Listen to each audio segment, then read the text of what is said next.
দেশের মানুষ আসলে কাজ শিখে দক্ষভাবে দক্ষ হতে চায় না, দক্ষভাবে বিদেশে যেতে চায় না। আসলে এইভাবে কাজ শিখে দক্ষভাবে যদি একটা লোক বিদেশ যায়, সেক্ষেত্রে তার বেতনও ভালো হবে এবং সে দেশেরও সুনাম বয়ে আনবে।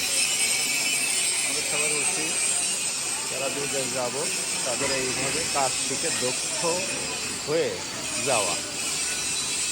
দক্ষ হয়ে গেলে ওখানে স্যালারিটাও ভালো পাওয়া যায়।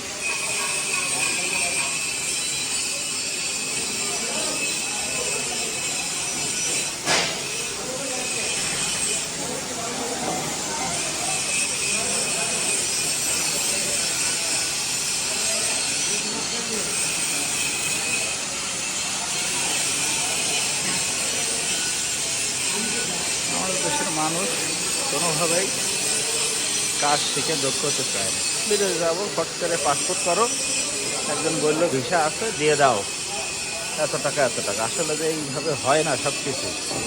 একটা কোম্পানি যখন মানুষ নিয়োগ দেয় বা কর্মী নিয়োগ দেয়, সেখানে তারা চায় সবচেয়ে বেটার অপশনটা, দক্ষ কাজ জানালো, এগুলোই চায়। কিন্তু যারা ওই একটা পাসপোর্ট করলো, গ্রামের একটা লোক ধরে চলে যায়, তাদের বেলায় তো এটা হয় না। সেই দক্ষ লোক সে তো আর দক্ষ হয় না। দক্ষ লোক বলে যায়, যাওয়ার পরে ওইখানে যখন কাজে দেয় তখন সে কাজ করতে পারে না। না পারার কারণে সে যে দক্ষতার অভাব, সেক্ষেত্রে তাকে হয় কোম্পানি তাকে ক্যান্সেল করে দেয়, আর না হলো লেবার বানায় দেয়, হেল্পার বানায় দেয়, কম টাকা দেয়। আর এই ক্ষেত্রে যায় লোকের সাথে বাংলাদেশের কর্মীর যে ন্যায্য মজুরি সেটা পায় না। এ ধরনের কাজ অবশ্যই দেশ থেকে শিখে যাওয়া উচিত, বা আমাদের দেশের মানুষের বিদেশ যাক বা না যাক, এ ধরনের দক্ষ বা ভালো কাজ শিখে রাখা অতি দরকার। দক্ষ কর্মী হিসাবে যদি গড়া যায় নিজেকে, তবে ভালো কিছু করা যাবে। 800টা সেটে এখানে পুরোটাই মানুষের কাজের পরে। আরও আছে, এই সেটটাই ওয়েল্ডার, এই সেটটা গ্যাস কাটিং সাইট। এটা এই ভাইরা সবাই কাজ শিখতেছে।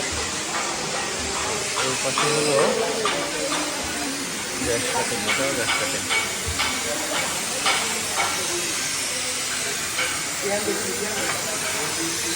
দেশের বিভিন্ন জায়গা থেকে এখানে আসে কাজ থেকে, বা ক্লাসরুম যারা শেখায় সেই ধরনের পর একটা করে ছাত্রদের একটা ব্রিফিং দেওয়ার জন্য এটা। আর বাইরের সাথে আছে স্টিল ফিক্সার, রডের কাজ আর কি, মেশনের কাজ, রাজমিস্ত্রির কাজ যেগুলো বলি বাংলায়, রডের কাজ।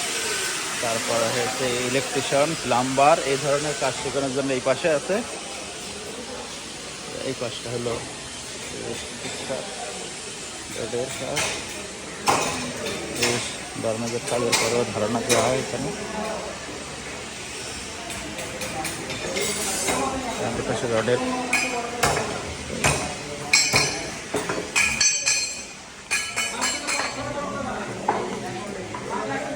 প্লাম্বার,